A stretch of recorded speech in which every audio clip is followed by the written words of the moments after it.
추수감사절을 지나면서 과일 또 선물하면서 과일을 많이 고르기도 합니다. 겨울, 가을에 있는 과일들은 뭐 작은 과일들이라서 보기 좋은 것들이 맛있고 또 좋은 과일입니다. 그러나 덩치 큰 수박을 고를 때는 쉽지가 않습니다. 수박을 고르는 나름대로의 노하우들을 많이 가지고 계신 것 같습니다. 저는 옛날부터 생각하는 대로 두드려서 소리가 좋은 것을 찾는 것으로 생각했습니다. 이 소리인지 저 소리인지 수박 장사가 아니고는 잘 구분하기가 힘듭니다. 또 제가 귀도 좋지 않기 때문에 요즘 두드려도 무슨 소리가 나는지 잘 들리지도 않아서, 그래서 그런지 이번 여름에 수박을 두 번 샀는데 두 번 다 아주 실패한 경험을 가지고 있습니다. 한 번은 좀 덜 익은 수박을 샀고 또 한 번은 너무 익어서 한 절반 정도는 버릴 수밖에 없었습니다. 그런 이야기를 하면서 수박을 잘 고르는 세 가지 방법이 있다, 그렇게 누가 얘기를 해 주셨습니다. 모든 과일은 일단 보기가 좋아야 된다. 수박도 줄이 잘 되어 있고 보기에 아주 좋고 또 동그랗게 아주 보기 좋은 게 먹기가 좋다. 그래서 일단은 보기 좋은 걸 고르라, 그렇게 말합니다. 두 번째는 꼭지를 확인하라, 그렇게 얘기하더라고요. 꼭지가 너무 오래돼 있으면, 말라 있으면 너무 오래된 거기 때문에 좀 신선하냐 안 하냐를 확인하라. 그리고 수박 밑에 보면 흙에 닿은 부분이 노랗게 되는 부분인데 그게 조금 더 노랗게 오래된 것이 햇볕을 더 많이 쬐은 거니까 그것을 한번 확인해 보라, 그렇게 얘기해 주셨습니다. 여러분, 이것이 여러분의 삶에 또 적용이 될 수 있을지 모르겠지만 혹시 그렇지 않더라도 저를 너무 원망하지는 마시기 바랍니다. 저에게 얘기해 주신 분의 개인적인 의견도 많이 포함되었을 것 같습니다. 어쨌든 좋은 것과 나쁜 것을 우리가 구별하는 것 참 중요합니다. 좋은 과일을 살 수 있는 것도 참 삶의 지혜입니다. 그러나 조금 더 중요한 일들에 있어서는 아주 심각한 문제가 있습니다. 약을 먹을 때는 좋은 약인지 나쁜 약인지 구분하는 것은 과일을 고르는 것보다 훨씬 중요합니다. 어떤 분들은 좋은 약이라고 하면 무조건 다 먹는 분들도 계십니다. 약들도 서로 작용이 있는데 누가 좋다고 하면 그거 그냥 또 사 먹고 또 이거 좋다고 하면 또 먹는, 그것도 우리가 좀 분별해야 될 필요가 있습니다. 의사들도 우리가 약을 처방하기 전에 지금 먹고 있는 약이 뭐냐 다 적어보라 그럽니다. 다 얘기해보고 자기 처방하는 약들이 혹시 부작용이 있지 않을까, 그렇게 분별해서 약을 우리에게 처방합니다. 사업에 투자하는 것도 마찬가지죠. 새로운 사업에 투자하는 것도 잘못 투자하면 큰 손해를 볼 수 있기 때문에 아주 이것이 좋은 사업이 될지 잘 분별할 필요가 있습니다. 사람에게도 마찬가지입니다. 사람을 사귀고 사람과 관계할 때도 좋은 사람인지 나쁜 사람인지, 또 결혼할 때도 좋은 사람을 만나는 것 너무나 중요하기 때문에 아주 신중하게 기도하면서 바로 분별하는 것이 중요합니다. 아이들에게도 늘 분별력을 가지라, 그렇게 많이 권면합니다. 아이들을 위해 기도할 때 좋은 신앙의 친구들을 좀 만났으면 좋겠다. 우리 아이들도 좋은 친구가 돼야 되겠지만 좋은 친구로 구별해서 그런 아이들과 또 좋은 신앙의 친구들을 잘 사귀는 것이 참 중요한 것을 알기 때문에 권면하고, 또 좋은 신앙의 멘토, 선생님을 잘 만나는 것도 중요하기 때문에 늘 기도하고 있습니다. 그리고 선과 악을 조금 구분할 줄 알고, 또 선이라고 생각하면, 옳은 것이라고 생각하면 조금 힘들더라도 그것을 선택할 수 있는 아이가 됐으면 좋겠다, 그렇게 많이 기도합니다. 이번 추수감사절 기간 동안에 아들이 이제 세크라멘토에서 내려왔는데 친구 4명과 함께 차를 타고 내려왔습니다. 이제 올라가야 되는데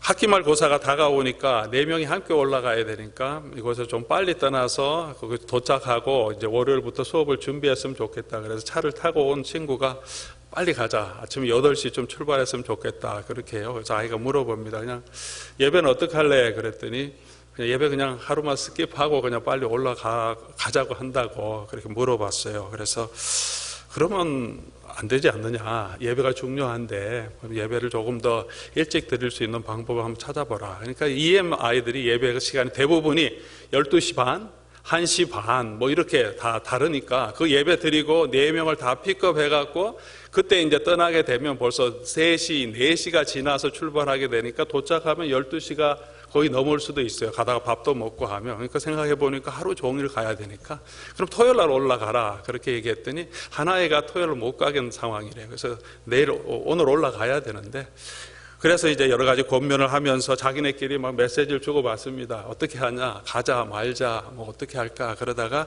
그럼 좀 예배를 일찍 볼 수 있는 곳을 찾아보자. 제가 한 곳도 추천해줬고 자기들도 찾아봐서 9시에 LA에서 자기네 잘 아는 교회가 있는데 그곳에 9시에 예배를 드린대. EM 예배는. 그러면 이제 함께 모여서 9시에 예배 드리고 올라가자. 그렇게 해서 제가 나올 때 같이 일어나서 새벽에 일찍 일어나서 친구와 함께 지금 올라간다고 이제 올라갔습니다.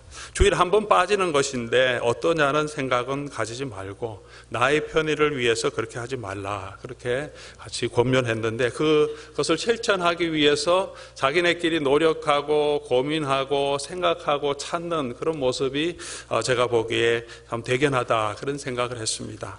한 번의 문제가 아니라 이것은 우리 원칙의 문제다. 한 번 편리를 위해서 또 필요하기 때문에 할 수 있지만 그렇게 결정하는 것은 원칙이, 삶의 원칙이 나타나는 것이기 때문에 우리가 무엇이 더 중요한가, 원칙을 따라서 살라. 그걸 구별하고 조금 불편하더라도 그 일을 따라서 순종하는 것이 하나님이 기뻐하시는 일이 아닌가, 그렇게 권면하고 또 그렇게 노력하는 모습을 보면서 좀 감사하는 마음이 오늘 아침에도 어제도 있었습니다. 우리가 하나님이 기뻐하시는 일이 무엇인지 분별하고 그것이 조금은 나에게 힘들고 거북하고 어려움이 있더라도 그 일을 선택하는 것이 참 중요합니다.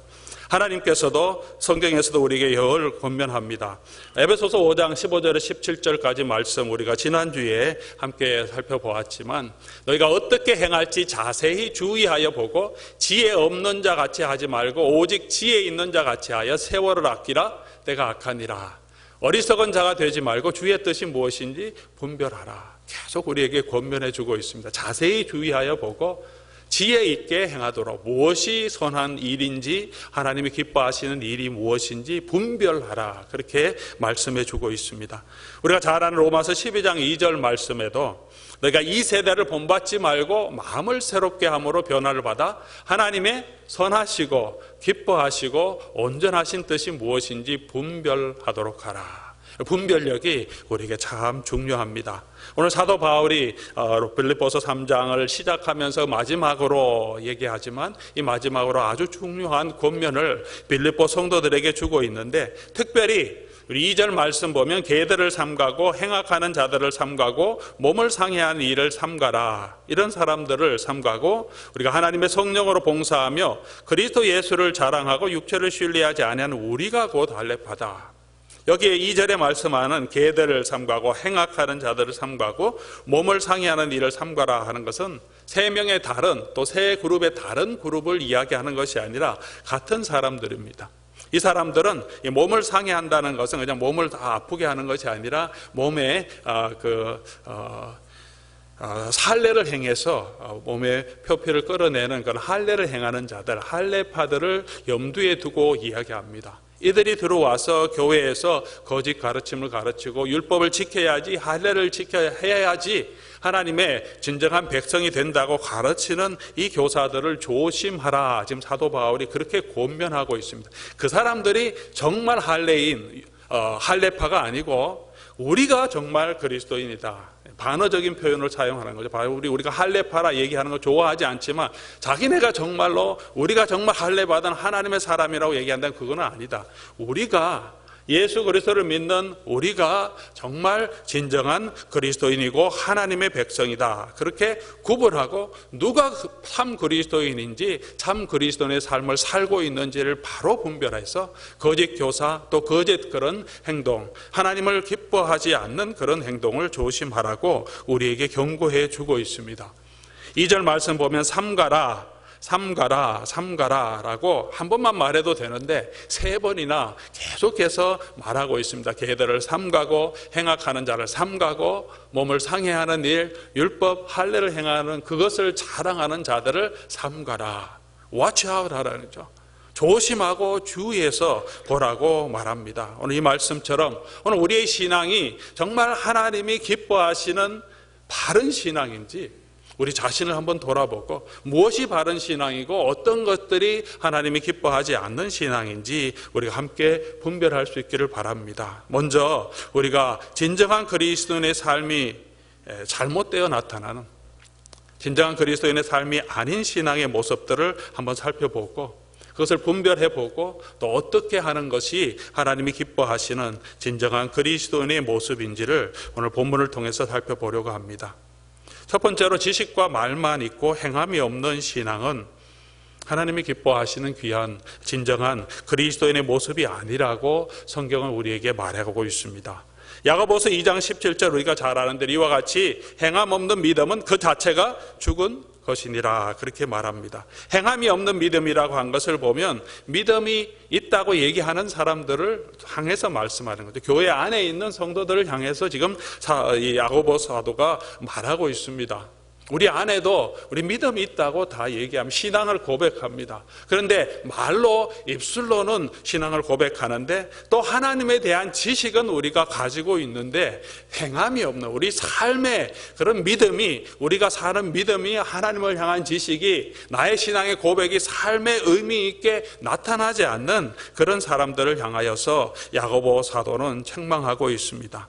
19절 말씀, 야고보서 2장 19절 말씀 보면 내가 하나님은 한 분이신 줄 아는고 믿느냐? 잘하는 도다. 그렇게 약간 반어적으로 책망합니다. 하나님을 아냐? 귀신들도 믿고 떠느니라.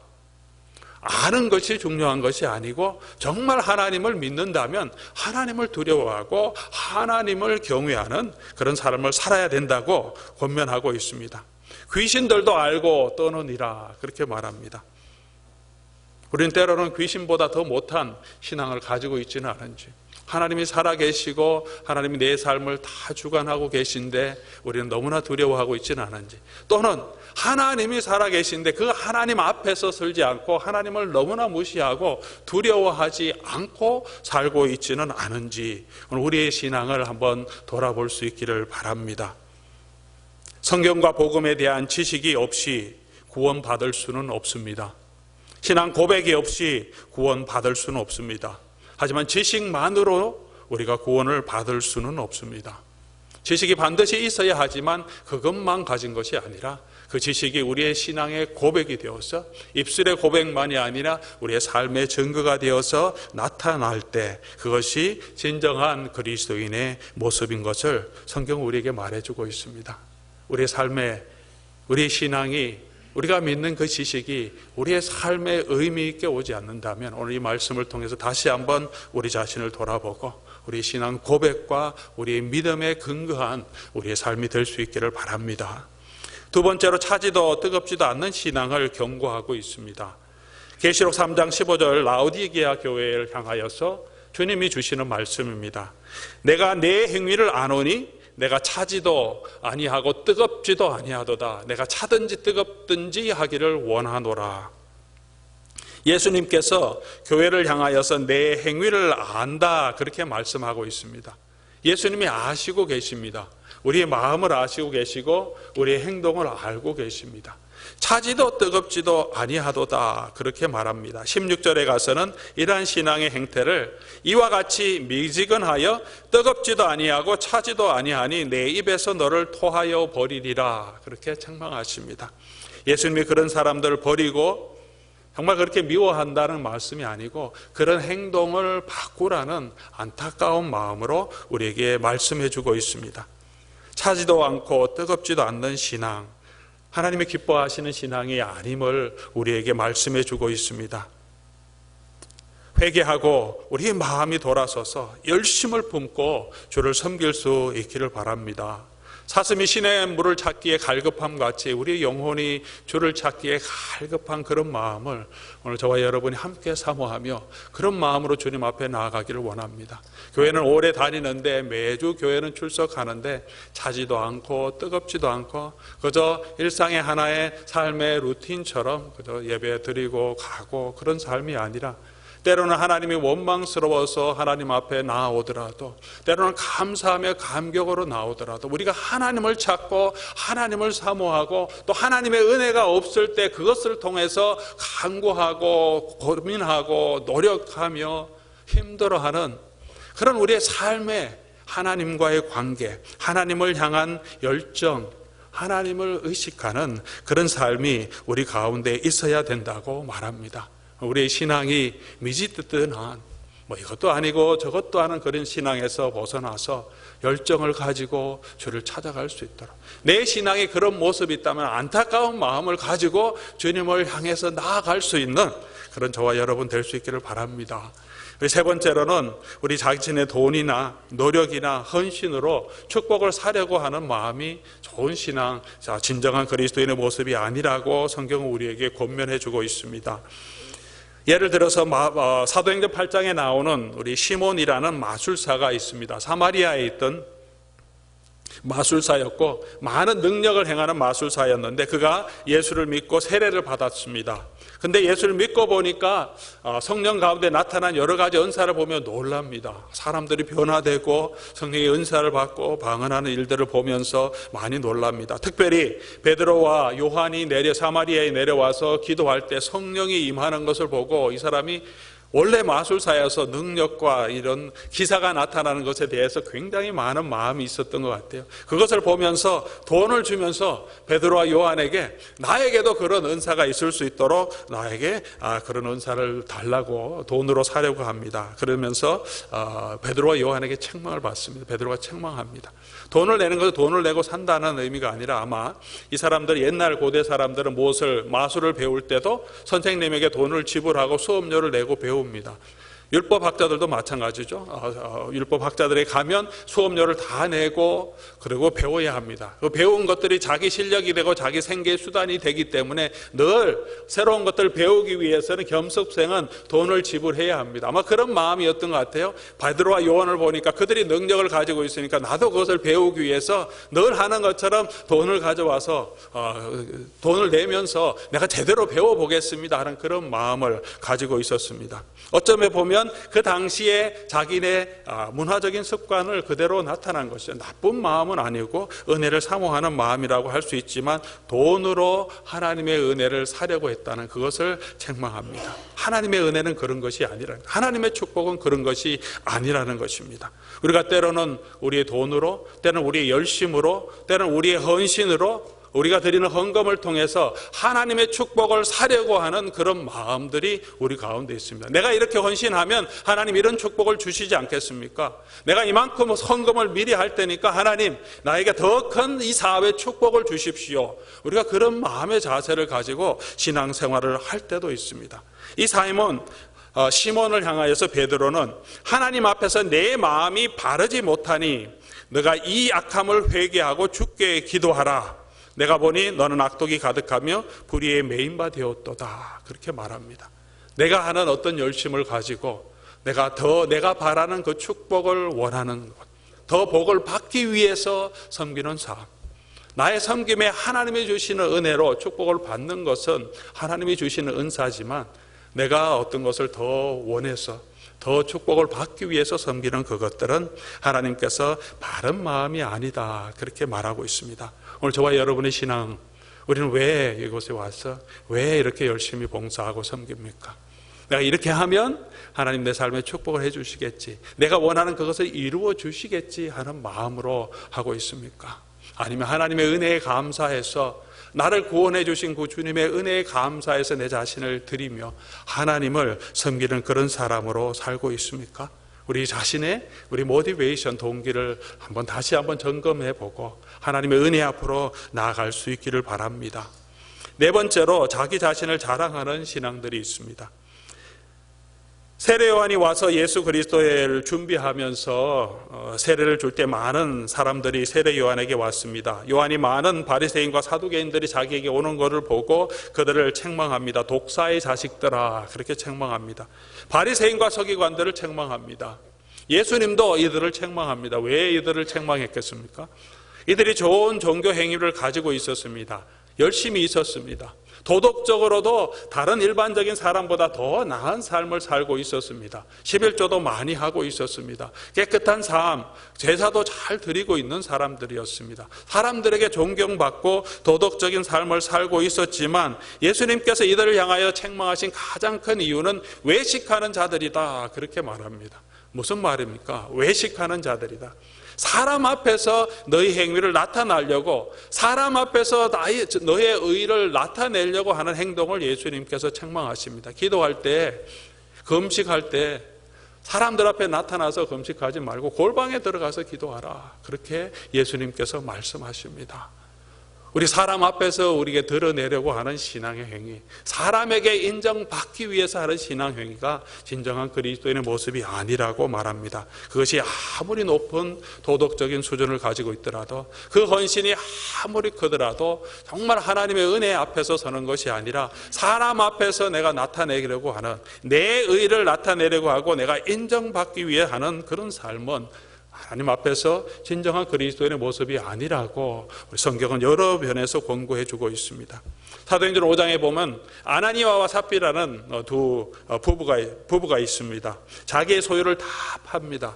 그 당시에 재산을 가지고 있던 사람이 몇 명 되지 않습니다. 몇 퍼센트 되지 않습니다. 아주 금수저죠. 재산을 가지고 있는데 바나바처럼 자기도 재산을 다 팝니다. 그리고 다 드리지는 않고 조금 두고 얼마를 드리는데 베드로에게 큰 책망을 받습니다.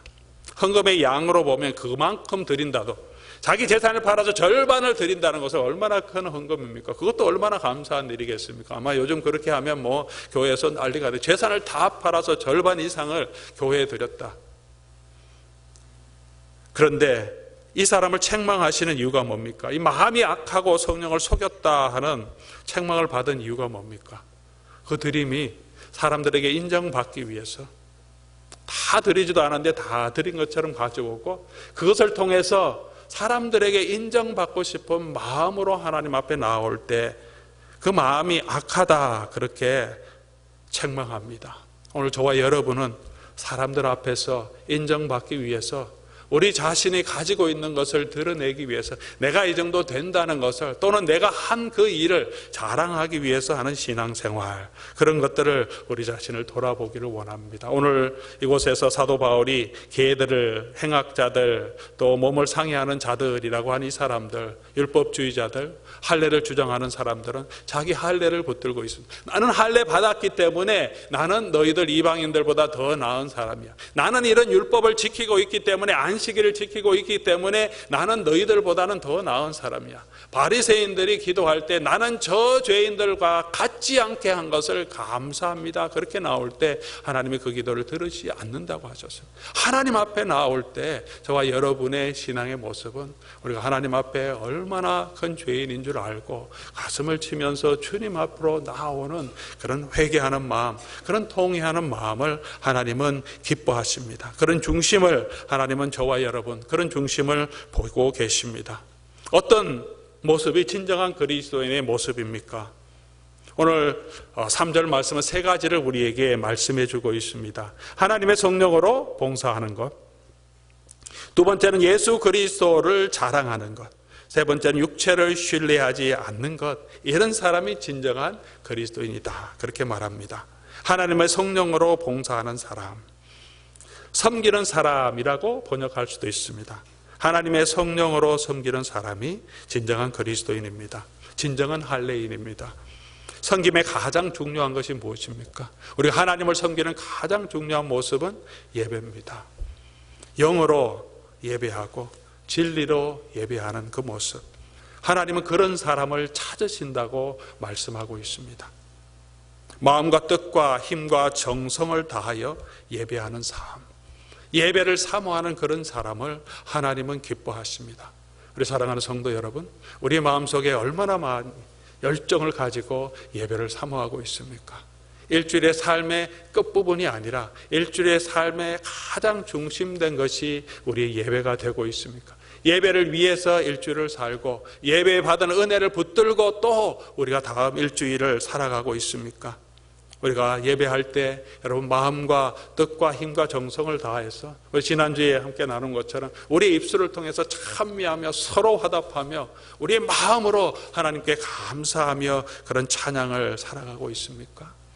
예배하는 삶, 입술을 벌려서 하나님을 찬양하는 마음으로 주께 노래하는 그 삶이 진정한 성도의 모습이라고 말해주고 있습니다. 여기서 예배하다 이 단어, 또 섬기다 이 단어는 단순히 우리가 이 예배당에 와서 예배 드리는 그 모습만을 말하는 것이 아닙니다. 여기서 섬기다, 봉사하다 이 말은 제사장들이 성전에서 섬길 때 사용하는 단어를 사도 바울이 차용해서 사용하고 있는 것입니다. 제사장이 성전에 섬기는 모든 봉사의 직무를 행하는 그 일, 성령으로, 성령의 능력으로 자기가 가진 모든 것을 통해서 구별된 제사장으로 하나님 앞에 나아가서 하나님의 일을 감당하는 것, 봉사의 일을 말하고 있습니다. 저와 여러분은 그렇게 구별된 제사장으로, 왕같은 제사장으로 하나님이 불러주셨다고 분명히 말하고 있습니다. 이제는 우리가 여러분 한 사람 한 사람 안에 성령이 계시고 우리가 어느 곳에 있든지 우리는 구별된 하나님의 제사장으로 이 땅에 세워주셨습니다. 왕같은 제사장으로 세워주셨습니다. 성령으로 우리가 그런 제사장의 직분, 구별된 사람으로 우리 몸과 우리 마음과 우리 하는 모든 것을 하나님을 위해서 드리는 삶, 하나님의 성령으로 봉사하는 자, 그 사람이 진정한 그리스도인이라고 말해주고 있습니다. 사랑하는 성도 여러분, 하나님의 영으로 봉사하는 저와 여러분들, 하나님의 영으로 예배하는 저와 여러분 될 수 있기를 바랍니다. 그런 예배를 사모하는, 하나님이 찾으실 만한 그런 하나님의 예배자가 될 수 있기를 바랍니다. 또 우리의 봉사가 성령으로 봉사하는 봉사가 될 수 있기를 바랍니다. 성령의 능력으로 성령의 열매가 나타나는 그런 봉사가 되기를 바랍니다. 내 자신의 모습을 드러내는 것이 아니라 성령의 열매가 우리의 봉사를 통해서 나타나야 되지 않겠습니까? 사랑이 나타나고, 희락이 나타나고, 기쁨이 나타나고, 선함이 나타나고, 화평이 나타나고, 우리의 봉사가 교회를 세우고 성도를 세우는 그 섬김에 내가 쓰임받는, 성령께서 주관해 주시는 그 성령의 인도하심을 받고 살아가는 성도의 삶, 그것이 성령 안에서 사는 그리스도인의 삶이라고 바울은 권면해 주고 있습니다. 우리의 삶에 성령으로 봉사하는 저와 여러분의 삶이 될 수 있기를 바랍니다. 두 번째로 사도 바울은 그리스도 예수로 자랑하는 사람이 진정한 할례인이다, 진정한 그리스도인이라 말합니다. 예수를 자랑하는 사람, 예수를 자랑하는 사람. 거짓 교사들은 자기 출신 성분을 자랑했습니다. 우리가 유대인이라는 것을 자랑했습니다. 나는 할례를 받았다, 그것을 자랑했습니다. 사도 바울도 계속 연결해서 나도 자랑할 게 있다. 육체로 따지면 나도 유대인이다. 나는 베냐민 지파다. 나도 할례를 날 때 8일 만에 받았다. 나도 히브리인 중에 히브리인이다. 나도 그만큼 열심히 있었다. 육체적으로 내가 자랑할 것도 많다. 하지만 그런 것들을 자랑하지 아니한다, 그렇게 말합니다. 오히려 예수의 은혜를 알고 보니까 내가 가지고 있었던 모든 것들은 배설물 같은 것임을 알게 되었다고 사도 바울은 고백합니다. 좋은 것이죠. 세상적으로도 그렇게 나쁜 것은 아닌데 왜 배설물같이 사도 바울이 자기의 경력, 자기가 이때까지 해왔던 것을 느끼게 되었습니까? 그것 때문에, 자기가 가지고 있었던 실력 때문에, 자기가 가지고 배웠던 것 때문에, 자기가 유대인이라고 하는 그 우월의식 때문에 그가 예수 그리스도께서 가는 그 길을 막는, 방해되는 요소가 되었기 때문에, 자기가 하나님을 향한 자기 열심이 결국은 예수 그리스도를 핍박하고 예수 그리스도의 은혜를 알지 못하게 했기 때문에 너무나 그것이 배설물 같은 것이죠. 오히려 없었으면, 세리였으면, 오히려 아무것도 없었으면 정말 겸손한 마음으로 하나님의 은혜를 구하며 예수님의 은혜의 자리로 나아왔을 텐데, 자기가 가지고 있던 것이 너무나 많고 그것을 붙들고 살았기 때문에 오히려 자기가 가진 것들이 자기의 발목을 잡고 하나님 앞에 나아가게 방해했다. 그것을 나중에 은혜를 알고 보니까 이게 얼마나 보잘것없고 쓸데없는 것을 자기가 붙들고 살아는, 오히려 예수 그리스도께 나아가는 걸림돌이 되었던 것을 사도 바울은 깊이 있게 깨닫습니다. 오늘 저와 여러분 어떻습니까? 오히려 우리는 예수 그리스도를 믿음으로 이 세상에서 우리가 가진 것들을 더 자랑하고 있지는 않습니까?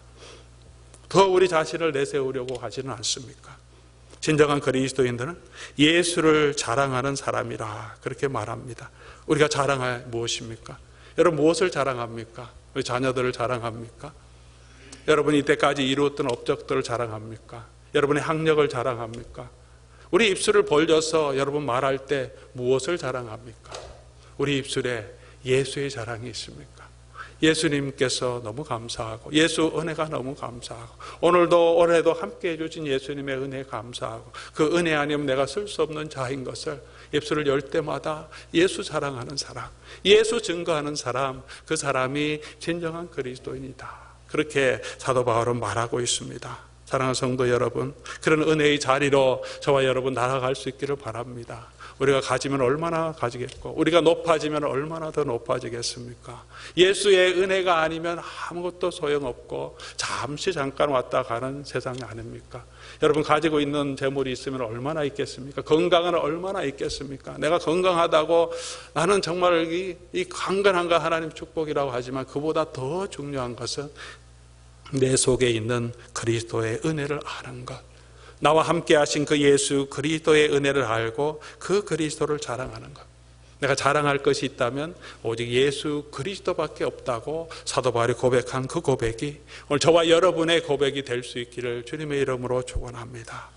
그런 사람이 이 세상에 설 때 사람들이 우리의 모습을 통해서 예수님의 모습을 보지 않겠습니까? 뭐 가진 것도 별로 없고 사람들이 보기에 특별히 뛰어난 것도 없고 뭐 잘 살지도 못하는데 그래도 그 안에 예수 은혜 있고 예수 자랑하는 그 모습 통해서 그 사람이 믿는 그 예수가 누구인지 알고 싶고 배우고 싶고 그 소망이 무엇인지 우리에게 주님께로 나아오는 많은 성도들이 있을 줄 압니다. 그렇게 주님을 증거하는 주의 사랑을 나타내는 저와 여러분 될 수 있기를 바랍니다. 세 번째, 육체를 신뢰하지 아니하는 사람이다. 그렇게 말합니다. 육체를 신뢰하지 아니하는 사람. 아무도 믿을 사람이 없다는 것, 그런 말씀은 아니죠. 아무도 신뢰하지 말라. 모든 사람도 우리가 믿지 말라. 그런 말은 아닙니다. 하지만 그 사람은 너무 의지하지 말라. 우리 자신도 너무 의지하지 말라. 우리는 다 하나님 앞에서 보잘것없는 사람인 것을 아는 것입니다. 우리가 가진 의는 오직 예수 그리스도께서 은혜로 주신 그 의로 우리가 하나님 앞에 서는 것이지 우리가 가진 행위로 우리가 가진 신앙의 열심으로 하나님 앞에 설 수 있는 자는 아무도 없다는 거예요. 하나님 앞에서는 사도 바울도 분명하게 고백하기를 모든 사람이 다 죄인이고 오직 은혜로만 하나님 앞에 설 수 있다는 것을 오늘 본문에서도 사도 바울은 내려가면서 고백하고 있습니다.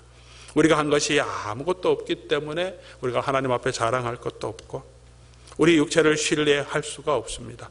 또한 우리가 낙심하고 또 자괴감을 느끼는 것이 뭡니까? 이유가 무엇입니까? 내가 생각했던 것보다 내가 너무 못하기 때문에 그것을 알게 되면 우리가 낙심하게 됩니다. 내가 이런 정도밖에 안 됐나 그런 생각을 하게 되면 저도 그런 생각이 들 때 아마 누구나 그런 마음이 들 때가 있습니다. 하지만 우리가 기억해야 될 것은 늘 저에게도 계속 얘기해 주고 있습니다만 기억해야 될 것은 우리는 생각하는 것보다 훨씬 더 부족한 사람이라는 거죠. 내가 생각했던 것보다 저와 여러분은 훨씬 더 부족한 사람입니다. 우리는 그런 사람입니다. 너무 자괴감 느낄 것이 아니라 그럼에도 불구하고 하나님의 은혜로 저와 여러분을 받아주신 그 은혜를 받은 사람입니다. 우리는 질그릇임을 늘 기억해야 합니다. 흙으로 만들어진 먼지에서 만들어진 존재임을 기억하라고 합니다. 흙에서 왔으니까 흙으로 돌아갈 존재인데 그 안에 예수 그리스도를 아는 지식, 예수 그리스도의 은혜를 아는 지식, 예수 그리스도의 자녀된 그 축복을 우리 속에 주셨습니다. 그것이 우리의 자긍심, 그것이 우리의 가치가 되어야 된다고, 그것이 성도의 아이덴티티라고 사도 바울은 성도들을 만날 때마다 권면하고 있습니다. 오늘 이 본문을 통해서도 사도 바울이 같은 말을 계속하는 것이 수고롭지만 안전하다.